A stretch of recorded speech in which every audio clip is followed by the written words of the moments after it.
여러분, 오늘 제가 들려드릴 이야기는 한국사에서 가장 가슴 아픈 우정의 이야기입니다. 요즘으로 치면 같은 대학교 동아리에서 만나 밤새 술잔을 기울이며 나라의 미래를 논했던 두 청년이 결국 서로 다른 길을 걸으며 한 명은 죽고 한 명은 그 죽음 위에 새 나라를 세우게 되는 이야기예요. 정몽주와 정도전. 이 두 이름을 들으면 어떤 생각이 드시나요? 한 명은 고려의 마지막 충신으로 단심가를 읊으며 선주교에서 피를 흘린 사람, 다른 한 명은 조선을 설계한 혁명가로 결국 자신도 비극적인 최후를 맞이한 사람.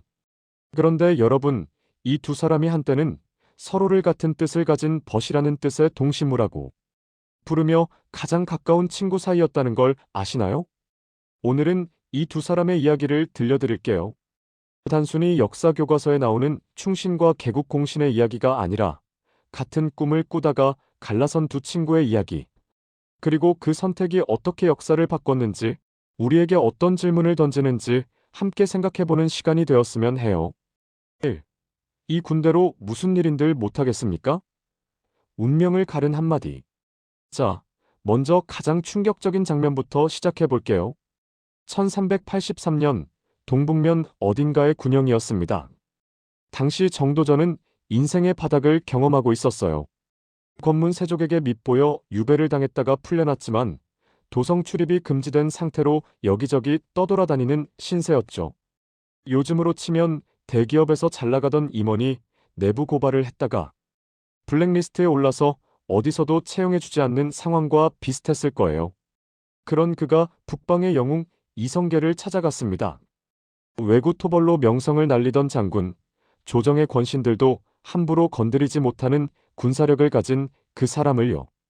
정도전은 이성계의 군대를 보았습니다. 호령이 엄숙하고 군대가 정돈된 모습을. 그리고 이성계에게 다가가 비밀스럽게 말했어요. 훌륭합니다. 이 군대로 무슨 일인들 성공하지 못하겠습니까? 이성계가 물었죠. 무엇을 이름인가? 정도전이 대답했습니다. 왜구를 동남방에서 치는 것을 이름입니다. 여러분, 이 대화 느껴지시나요? 표면적으로는 외구 토벌 이야기를 했지만 둘 다 그게 무슨 뜻인지 알고 있었어요. 무슨 일이라는 건? 네, 역성혁명이었습니다.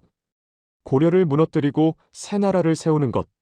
정도전은 자신의 이상을 실현해줄 물줄을 찾았고 이성계는 자신의 야망을 정당화해줄 이론가를 찾은 거예요. 그런데 아이러니하게도 이때 정도전을 이성계에게 소개해준 사람이 누구였을까요? 바로 정몽주였다는 설이 있어요. 자신의 가장 친한 친구를 훗날 자신의 가장 큰 정적이 될 사람에게 연결해준 거죠. 역사의 아이러니가 이렇게 잔인할 수가 없습니다. 이제 시간을 조금 되돌려 볼게요. 두 사람이 어떻게 만났는지 말이에요. 1350년대 개경. 고려의 수도였던 이곳에는 당대 최고의 석학 이색모근이 있었습니다. 요즘으로 치면 서울대 석좌 교수 같은 분이셨죠. 전국에서 수재들이 그의 문화로 몰려들었는데 그 중에 두 명의 젊은이가 있었어요. 한 명은 경상도 영천 출신의 정몽주. 그는 어릴 때부터 신동소리를 들었습니다. 9살 때 글을 못 쓰는 여종을 대신해서 연애 편지를 써줬는데 그 문장이 너무 아름다워서 당시 여인들의 연서에 즐겨 사용되는 문구가 되었다고 해요. 9살이요, 9살. 요즘 초등학교 3학년 아이가 연애 편지를 대필해서 유행어가 됐다고 상상해보세요. 그 편지의 일부를 들려드릴게요. 구름은 모였다가 흩어지고 달은 찼다가 이지러지나 첩의 마음은 변하지 않습니다. 편지를 봉함하였다가 도로 열어 한마디 덧붙이는데 세간에서 병 많은 것이 상사병이라 하더이다. 이게 9살짜리가 쓴 겁니다. 얼마나 천재였는지 감이 오시죠? 다른 한 명은 경상도 봉화 출신의 정도전. 그는 정몽주보다 어렸지만 똑같이 총명하고 뛰어났어요. 다만 그에게는 한 가지 약점이 있었습니다. 외조모가 노비 출신이라는 소문이 있었어요. 지금이야 아무것도 아닌 일이지만 당시에는 이게 평생 따라다니는 꼬리표였습니다. 정도전이 훗날 그렇게 과격하고 급진적인 개혁가가 된 배경에는 어쩌면 이런 신분적 한계에 대한 분노가 있었을지도 몰라요. 두 사람은 이 세계 문화에서 만나 친구가 되었습니다. 서로가 서로에게 없는 책을 나눠보며 공부했고 밤새 나라의 미래에 대해 토론했어요. 정도전은 훗날 이렇게 적었습니다. 정몽주는 우리나라 도덕과 문장의 으뜸이다. 내가 불교를 배척하는 것도 정신적으로 정몽주를 의지하기 때문이다. 그리고 또 이렇게도 썼어요. 정몽주의 학식과 인품에 비하면 나의 학식과 인품은 비천하고 졸렬하다. 이건 빈말이 아니었어요. 정도전은 진심으로 정몽주를 존경했습니다. 자신보다 뛰어난 친구를 기꺼이 인정할 수 있는 것, 그것도 대단한 거죠. 여러분, 같은 스승 밑에서 공부했지만 두 사람의 성격은 꽤 달랐어요. 정몽주는 호방하고 배포가 컸습니다. 술에 취하면 고래고래 소리를 지르는 주사가 있었다고 해요. 그런데 그게 싫은 게 아니라 오히려 멋있는 느낌이었나 봐요. 그가 남긴 시 음주를 한번 들어보세요.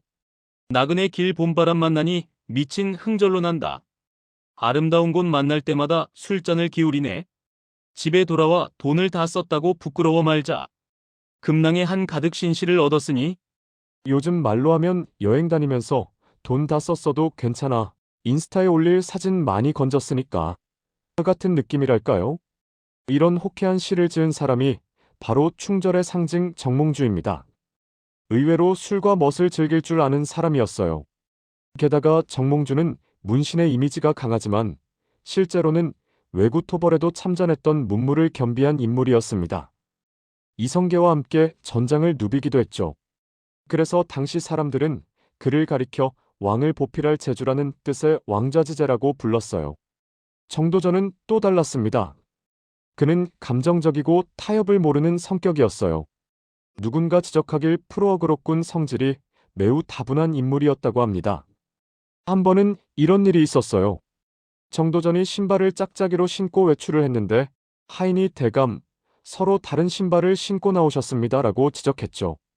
그러자 정도전이 뭐라고 했을까요? 상관없다. 이렇게 말을 타고 가면 오른쪽으로 지나가는 사람은 오른쪽 신발만 볼 것이고 왼쪽으로 지나가는 사람은 왼쪽 신발만 볼 테니까. 이 일화 웃기지 않나요? 되게 덜렁대면서도 나름 논리적인 변명을 하는 게 정도전 스타일이었어요. 그런데 이런 성격이 정치에서는 문제가 됐습니다. 정도전은 권신들과 감정적으로 대립했고 한 번 가진 은원은 절대 잊지 않고 나중에 철저히 갚았어요. 자기 집안의 신분 문제를 유언비어로 퍼뜨린 우연보 집안을 나중에 완전히 작살냈고 스승 이색을 유배 보낼 때는 섬에 귀양 보내자는 것은 바로 바다에 밀어넣자는 것이라고 말할 정도로 독했습니다. 같은 문화에서 공부했지만 한 명은 호방하고 관대했고 다른 한 명은 과격하고 집요했어요. 이 성격 차이가 훗날 두 사람의 선택에도 영향을 미치게 됩니다. 흥미로운 일화가 하나 더 있어요. 하루는 정도전이 이숭인, 권근과 함께 모여서 각자 인생에서 가장 즐거운 일이 무엇인지 이야기했습니다. 이숭인이 말했어요. 조용한 산방에서 시를 짓는 것이 평생의 즐거움이다. 전형적인 문인의 대답이죠. 권근이 말했어요. 따뜻한 온돌에서 화로를 끼고 앉아 미인 곁에서 책을 읽는 것이 최고의 즐거움이다. 이것도 문인답네요. 약간 세속적이긴 하지만요. 그런데 정도전은 뭐라고 했을까요? 첫눈이 내리는 겨울날 가죽옷에 준말을 타고 누런 개와 푸른 매를 데리고 평원에서 사냥하는 것이 가장 즐거운 일이다. 여러분, 이게 문인이 할 말인가요? 완전히 무인의 기상이에요. 정도전은 글을 읽고 정책을 구상하는 사람이면서도 마음속에는 이렇게 호쾌하고 야성적인 면이 있었던 거예요. 어쩌면 그래서 그가 역성혁명이라는 당시로서는 가장 과격한 선택을 할 수 있었는지도 모릅니다. 그리고 정몽주는요? 기록에 남아있지는 않지만 그의 시를 보면 그도 비슷한 호방함이 있었어요. 다만 그 호방함을 기존 질서 안에서 발휘했다는 점이 정도전과 달랐죠. 여러분, 정몽주가 얼마나 대단한 사람이었는지 한 가지 에피소드를 더 들려드릴게요. 1377년 정몽주는 일본의 사신으로 파견됩니다. 왜구의 침략을 억제해달라고 부탁하기 위해서요. 그런데 당시 일본이 어떤 상황이었는지 아시나요? 남북조 시대로 끝없는 전쟁 상태였어요. 왜구들은 단순한 도적대가 아니라 내전에서 패배한 세력의 잔당들이었습니다. 즉, 정몽주가 일본에 간다는 건 왜구들의 마굴에 제 발로 걸어 들어가는 것과 같았어요. 목숨이 보장되지 않는 임무였죠. 그런데 정몽주는 갔습니다. 거의 단신으로요. 처음에는 당연히 일본 쪽에서 협상에 응하지 않았어요.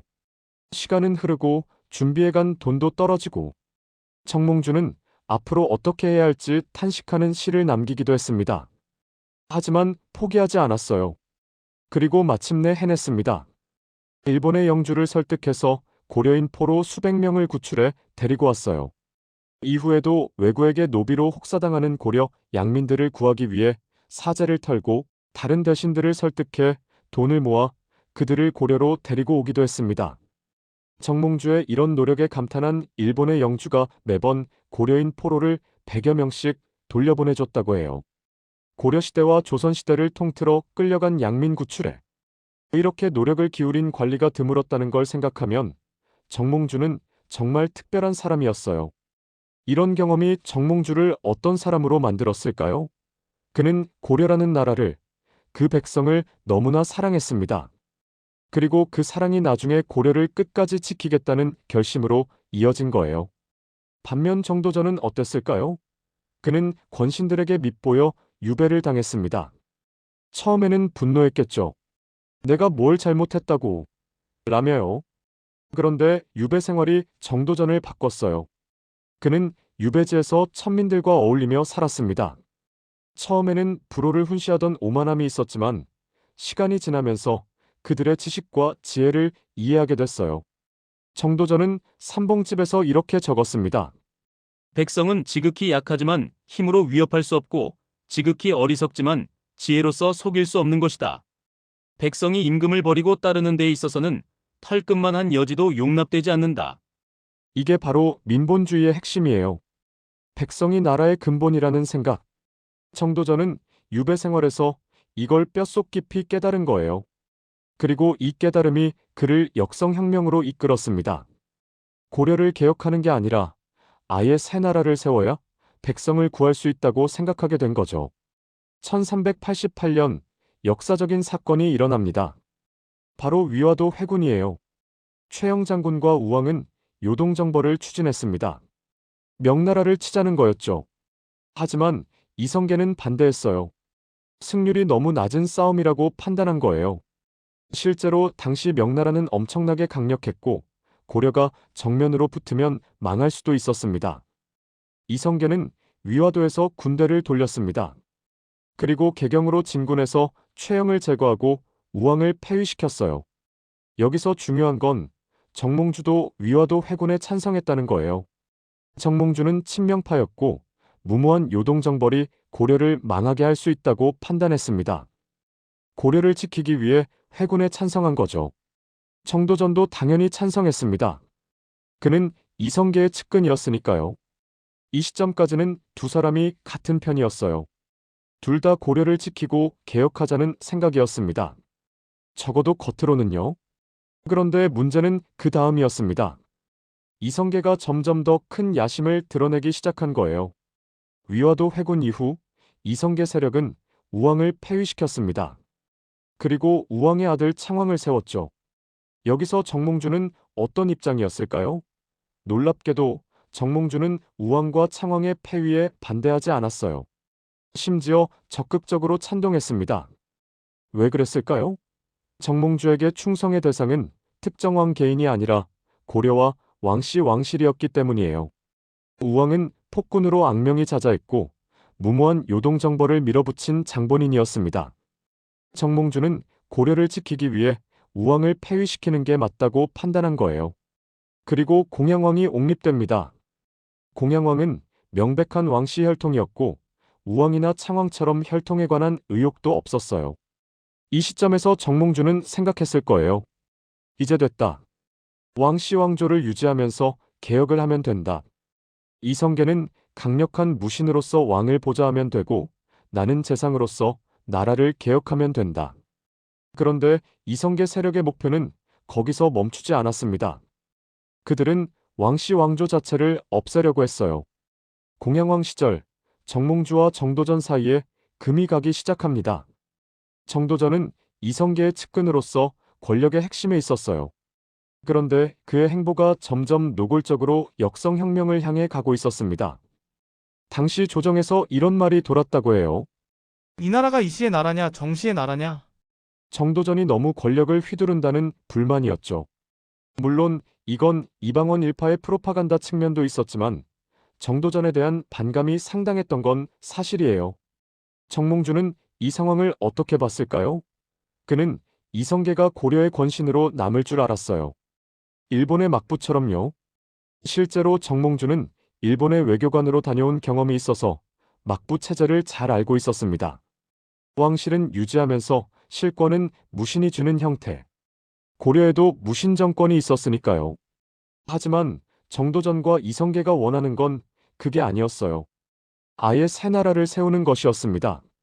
정몽주는 친구 정도전에게 무슨 말을 했을까요?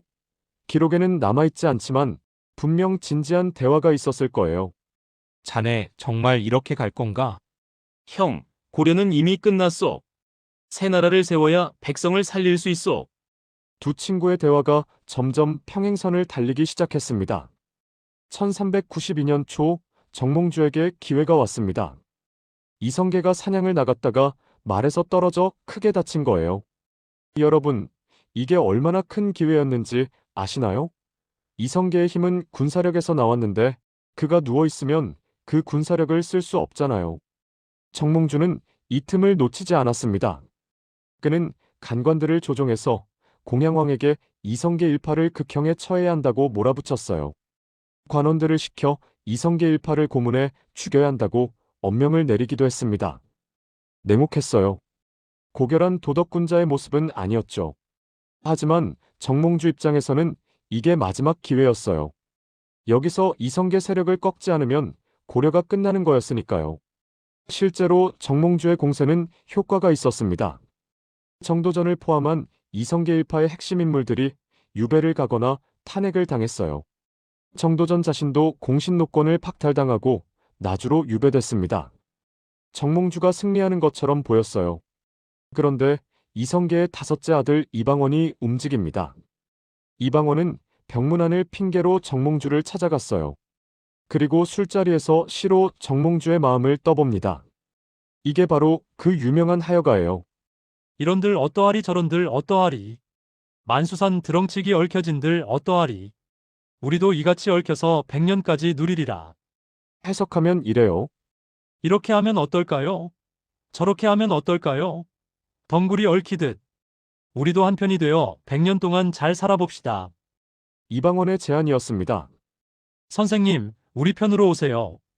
새나라에서 함께 영화를 누립시다. 정몽주가 뭐라고 대답했을까요? 바로 그 유명한 단심가입니다. 이 몸이 죽고 죽어 100번 고쳐 죽어 백골이 진토되어 넋이라도 있고 없고 임향한 일편단심이야 가실 줄이 있으랴. 이 시를 들은 이방원은 모든 걸 이해했을 거예요. 이 사람은 끝까지 안 돌아서겠구나. 그리고 이방원은 결심합니다. 정몽주를 제거해야 한다고요. 1392년 음력 4월 4일. 정몽주는 이성계의 집에서 문병을 마치고 돌아가던 중이었습니다. 선주교 당시에는 선지교를 지나갈 때 이방원의 신복 조영규가 나타났습니다. 조영규는 철퇴로 정몽주의 머리를 내리쳤어요. 정몽주는 그 자리에서 쓰러졌고 피가 다리 위로 흘렀습니다. 향년 54세였습니다. 여러분, 이 소식을 정도전은 어디서 들었을까요? 그는 나주 유배지에 있었어요. 정몽주의 죽음을 직접 목격하지도 막지도 못했습니다. 정도전이 유배지에서 돌아온 건 정몽주가 죽은 지 석 달 후인 1392년 7월 6일이었고 조선이 건국된 건 그로부터 열하루 후인 7월 17일이었습니다. 정도전은 정몽주의 죽음에 대해 어떤 감정을 느꼈을까요? 기록에는 남아있지 않아요. 하지만 그가 조선 건국 후에도 정몽주를 극찬하는 글을 계속 남겼다는 건 의미심장합니다. 정몽주는 우리나라 도덕과 문장의 으뜸이다. 이 말을 적을 때 정도전은 무슨 생각을 했을까요? 가장 친한 친구였던 사람이 죽고 그 죽음 위에 새 나라가 섰습니다. 그리고 자신은 그 새 나라의 설계자가 되었어요. 자, 이제 두 사람의 가치관을 비교해 볼게요. 정몽주의 가치관. 정몽주에게 가장 중요한 건 고려와 왕씨 왕실에 대한 충성이었어요. 그는 특정 왕 개인에게 충성한 게 아니었습니다. 폭군 우왕을 폐위시키는 데 찬성했으니까요. 하지만 왕씨 혈통의 왕이 다스리는 고려라는 나라 자체는 끝까지 지키려고 했어요. 왜 그랬을까요? 정몽주는 이렇게 생각했던 것 같아요.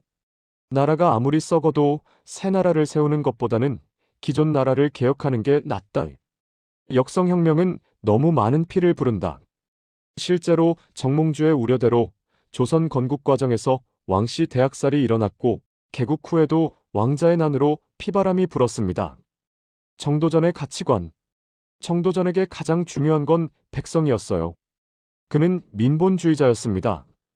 백성이 잘 살 수 있다면 왕조가 바뀌어도 상관없다고 생각했어요. 백성의 마음을 얻으면 백성은 복종하지만 백성의 마음을 얻지 못하면 백성은 임금을 버린다. 정도전은 고려가 이미 구할 수 없다고 판단했습니다. 권문세족의 토지 겸병으로 백성들이 고통받고 불교 세력의 횡포로 국고가 탕진되는 상황. 이걸 개혁만으로는 바꿀 수 없다고 본 거예요. 그래서 그는 아예 새 나라를 세우기로 했습니다. 성리학에 기반한 백성을 위한 나라를. 여러분, 이 두 사람의 갈등을 현대적으로 비유하면 어떨까요? 정몽주는 체제 내 개혁파였어요. 요즘으로 치면 현 정부를 비판하지만 혁명이나 쿠데타까지는 안 된다. 선거와 법의 테두리 안에서 바꿔나가야 한다는 입장이죠. 정도전은 체제 변혁파였습니다. 이 시스템 자체가 썩었다. 리셋하고 새로 시작해야 한다는 입장이에요. 둘 다 나름의 논리가 있어요. 정몽주의 말대로 역성혁명은 많은 피를 부릅니다. 실제로 그랬고요. 하지만 정도전의 말대로 기존 체제가 너무 부패하면 개혁만으로는 한계가 있는 것도 사실이에요. 여러분은 어떤 입장이신가요? 체제 내에서 점진적으로 바꿔나가는 게 맞을까요? 아니면 때로는 전면적인 변화가 필요할까요? 이건 600년 전이나 지금이나 똑같이 어려운 질문이에요. 그런데 아이러니하게도 정도전도 비극적인 최후를 맞이합니다. 조선 건국 후 정도전은 새 나라의 설계자로서 엄청난 일을 했어요. 경복궁을 설계하고 법률과 제도를 정비하고 군제를 개혁했습니다. 그가 쓴 조선경국전은 조선의 헌법과 같은 책이었어요. 하지만 세자 책봉 문제에서 실수를 합니다. 정도전은 이성계의 의중대로 막내 아들 이방석을 세자로 밀었어요. 이건 적장자를 세자로 삼는 성리학 원칙에 어긋나는 것이었습니다. 신의왕 후 한씨 소생의 왕자들, 특히 이방원이 분노했습니다. 그리고 1398년 제1차 왕자의 난이 일어납니다. 정도전은 이방원에게 잡혀 죽습니다. 그의 나이 56세였어요. 실록의 기록에 따르면 정도전의 최후는 비굴했다고 해요. 예전에 정한군께서 저를 살려주셨으니 이번에도 살려주시지 않겠습니까? 라고 빌었다고요. 하지만 이건 이방원 측에서 왜곡했을 가능성이 높아요. 왜냐하면 정도전이 죽을 때 침실 안에서 단검을 쥐고 있었다는 기록도 있거든요. 비굴하게 목숨을 구걸했다는 사람이 왜 단검을 쥐고 있었겠어요? 그리고 정도전이 죽기 전에 아들이 이방원 편에 붙는 게 어떨까요? 라고 제안했을 때 뭐라고 했는지 아세요? 내가 이미 고려를 배반했거늘 또 이쪽을 배반하고 저 편에 붙는다면 사람들이 비록 말하지 않더라도 홀로 마음에 부끄러움이 없겠느냐. 고려를 배반한 것에 대한 죄책감. 그리고 그럼에도 불구하고 한번 선택한 길을 끝까지 가겠다는 의지. 정도전은 마지막까지 자신의 선택에 책임을 졌습니다. 자, 그럼 두 사람은 후대에 어떤 평가를 받았을까요? 정몽주. 정몽주는 고려의 마지막 충신으로 추앙받았습니다. 태종 이방원이 정몽주를 영의정으로 추중하고 익양부원군으로 봉했어요. 자신이 죽인 사람을요? 왜 그랬을까요? 태종은 왕자의 난을 정당화하기 위해 정도전을 폄하해야 했는데 그러려면 정도전과 대립했던 정몽주를 띄워야 했거든요. 그리고 충신의 모범을 보여줘야 신하들이 자신에게도 충성하지 않겠어요? 이건 좀 아이러니하죠. 정몽주를 죽인 사람이 정몽주를 충신으로 만든 거니까요. 하지만 그것과 별개로 정몽주의 업적은 실제로 대단했습니다. 외교관으로서 명나라와 일본에서 성과를 거뒀고 포로 구출의 사제를 털었고 법률과 조세 제도를 정비했어요. 세종대왕은 삼강행실도에 정몽주의 충절 항목을 실어서 본받게 했고 중종 때는 문묘의 위패가 안치됐습니다. 정도전은 조선 건국의 공신이면서도 역적 취급을 받았습니다. 약 470년 동안이나요. 복권된 건 흥선대원군 섭정기에 경복궁을 중건하면서였어요. 하지만 민간에서는 평가가 달랐습니다. 신숙주는 삼봉집 서문에서 당시 영웅호걸이 난립했지만 선생만한 인물은 없었다고 높이 평가했고 영조와 정조도 정도전을 높이 평가했어요. 그리고 현대에 와서는 완전히 재평가됐습니다. 드라마 정도전, 육룡이 나르샤에서 정도전은 민본주의 혁명가로 그려졌고 많은 사람들이 그를 조선의 설계자로 존경하게 됐어요. 두 사람은 각자의 방식으로 역사에 큰 유산을 남겼습니다. 정몽주의 유산. 정몽주의 제자 길재는 조선 왕조를 섬기지 않고 고향에서 후학을 가르쳤어요. 그 학맥이 이어져서 김종직, 김갱필, 조광조로 연결됩니다. 이게 바로 살인파예요. 조선 후반기 정치를 지배한 세력이죠. 즉, 고려 최후의 충신이 조선 후반기의 정치 사조를 만든 거예요. 역사의 아이러니가 또 이렇게 됩니다. 정도전의 유산. 정도전이 만든 제도와 법률은 조선 500년을 지탱했습니다. 경복궁, 의정부, 육조체제, 과전법. 그가 설계한 나라가 500년을 갔어요. 그리고 그의 민본주의 사상은 세종대왕에게도 영향을 미쳤습니다. 세종이 한글을 창제하고 백성을 위한 정치를 펼친 데에는 정도전의 사상적 유산이 있었어요. 여러분, 이 두 사람의 이야기가 우리에게 던지는 질문은 뭘까요? 어떤 가치가 더 중요한가? 충절인가 혁명인가? 정몽주는 고려에 대한 충성을 지켰습니다. 비록 고려가 망해가고 있었지만요. 정도전은 백성을 위해 새 나라를 세웠습니다. 비록 그 과정에서 많은 피가 흘렀지만요. 둘 다 틀리지 않았어요.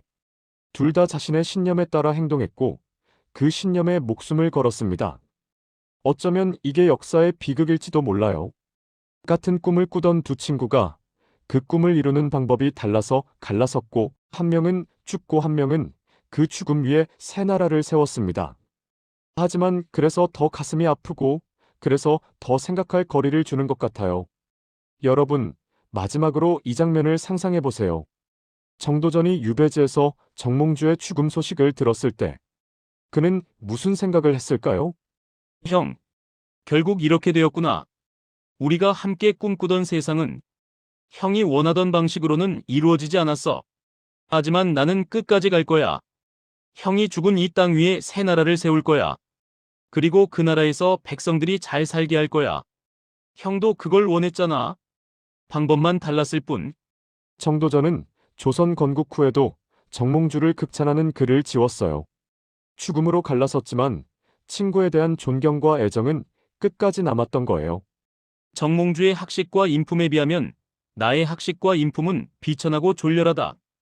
이 말을 적을 때 정도전의 마음은 어땠을까요? 600년이 지난 지금 우리는 두 사람의 무덤 앞에 서 있습니다. 정몽주의 무덤은 용인에, 정도전의 무덤은 아직도 찾지 못했어요. 하지만 두 사람은 역사 속에서 영원히 함께 기억될 거예요.